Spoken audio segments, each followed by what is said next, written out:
I'm Ron Webb. I'm the commander here at City of Post 50 here in Cleburne, Texas. And welcome. Because of the COVID virus, the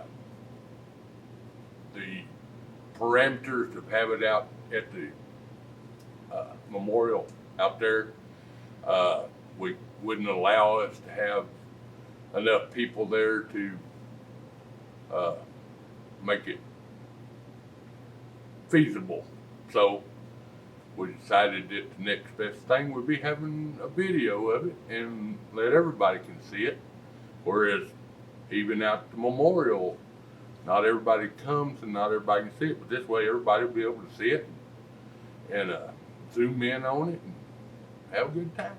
Just remember why we're here. The veterans that have passed gave you this, made sure you had this right to go out and have your barbecues and go out and play on the lake and all this. Without them, there would be somebody telling you couldn't do that.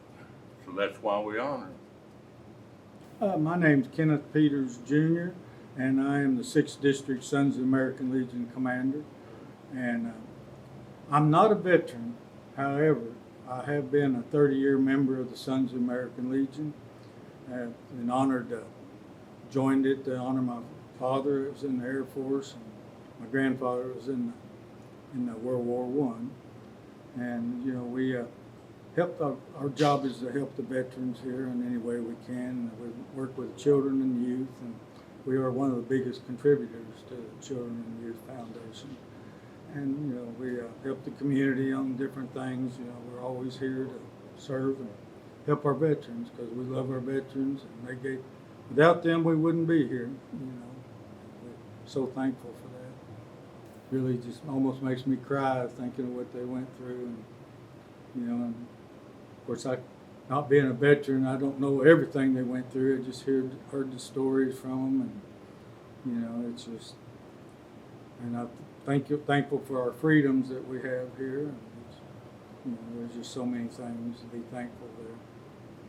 Oh, say, can you see by the dawn's early light what so proudly we hailed at the twilight's last gleaming, whose broad stripes and bright stars through the perilous fight o'er the ramparts we've watched, we're so gallantly streaming, and the rockets' red glare, the bombs bursting in air, gave proof through the night that our flag was still there. Oh, say does that star-spangled banner yet wave o'er the land of the free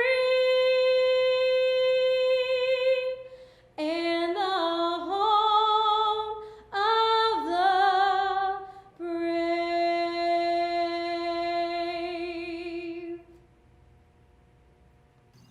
Freedom, once planted, must be watered, fed. It requires sunlight to grow and thrive. Consider a tree. It starts with a seed that is purchased, but then it must be planted in fertile soil. It must be watered, and over time it must be pruned and cared for, or it will die. Towards the end of its life, it gives off more seed to continue the cycle. We often enjoy the shade of trees that others have purchased, planted, and cultivated and cared for years. This Memorial Day, we pause to remember those who have purchased the seeds of our freedom. The freedoms we enjoy today were first planted by our forefathers, and over the next 2.5 centuries, seeds of freedom were purchased by the blood of our patriots. Over 1 million men and women lay down their lives so we could enjoy the shade of freedom. It is a shade that many of them would never enjoy. The seeds of freedom purchased by the blood of our patriots must be planted and watered by each one of us. Every time we vote, every time we voice our opinion, when we challenge our government, when we debate issues, when we wrestle with those competing views, we cultivate our freedoms. We cannot sit idly by as a nation and simply enjoy the freedoms that were purchased by our soldiers. We must water and cultivate those freedoms every day. They gave us the seeds of freedom. It is our job to cultivate and grow those freedoms. And when we do so, we honor those who gave the ultimate sacrifice and purchased our freedom with their blood. Through the years, the seeds of freedom grow, and over time they require pruning and training. The purpose of pruning is not to curtail growth, but to secure strong branches that can withstand winds and storms. We honor those who gave us our freedoms when we lovingly and carefully prune so that our freedoms will continue to grow and be strong enough to survive future storms. Ronald Reagan once said that freedom is never more than one generation away from extinction. We didn't pass it to our children in the bloodstream. It must be fought for, protected, and handed on for them to do the same, or one day we will spend our sunset years telling our children and our children's children what it was once like in the United States where men were free. Over the past several months, we have all experienced firsthand how as a nation we have taken for granted the freedoms that were granted and bought for us by the blood of so many of our men and women. As we united to fight an invisible enemy, our freedoms were curtailed. Was it necessary? In time, history will answer that question. But on this Memorial Day, we can pause to remember the more than 1 million men and women who purchased our seeds of freedom with their very own blood. The question we must ask today is, what will we do with these seeds? Will we water them?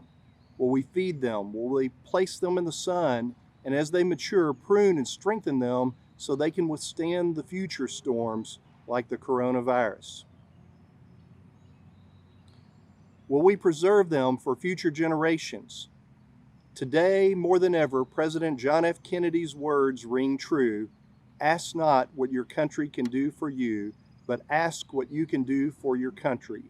So today, as we pause to remember the sacrifice of our patriots, let us also get busy tending to our freedoms, cultivating them, watering them, feeding them, pruning and strengthening them for future storms, so that our children and our children's children will enjoy the shade of the freedoms that we provide to them. May God bless you, and may God bless the great United States of America. The Memorial Day crepe paper poppy, the memorial poppy, when you choose to wear it, is mute evidence that you both remember and honor the men and women that gave their lives. Because in Flanders Field, amidst the newly dug graves, the poppies would spring up and blow between the crosses. And so that's where Flanders Field and our poppies come together. The American Legion Auxiliary has been distributing poppies for almost 100 years. It became a program for us in 1920. And when this year, because of the COVID-19 pandemic, we aren't able to be at the storefronts asking you to take a poppy and receive donations to give to our military and our veterans in need. So when you see a poppy, know what it stands for. Give a donation if you're able to do so. It only is used for veterans and military needs. And we thank you so much for wearing them. Colonel John McCrae was a surgeon in World War I. And during a particularly so many fatality battle in France, in Flanders Field, he sat and poured out his grief in writing this poem called In Flanders Field. In Flanders Field the poppies blow, between the crosses, row on row, that mark our place, and in the sky the larks, still bravely singing, fly, scarce heard amid the guns below. We are the dead. Short days ago we lived, felt dawn, saw sunset glow, loved and were loved, and now we lie in Flanders fields. Take up our quarrel with the foe, to you from failing hands we throw the torch. Be yours to hold it high.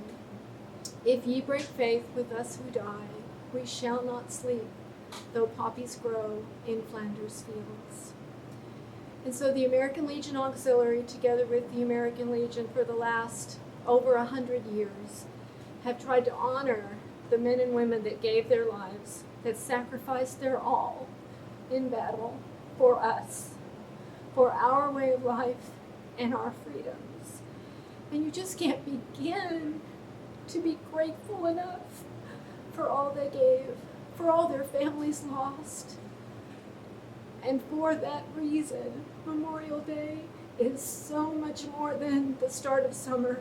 It's so much more than just a day to go shopping and find sales and go to the lake.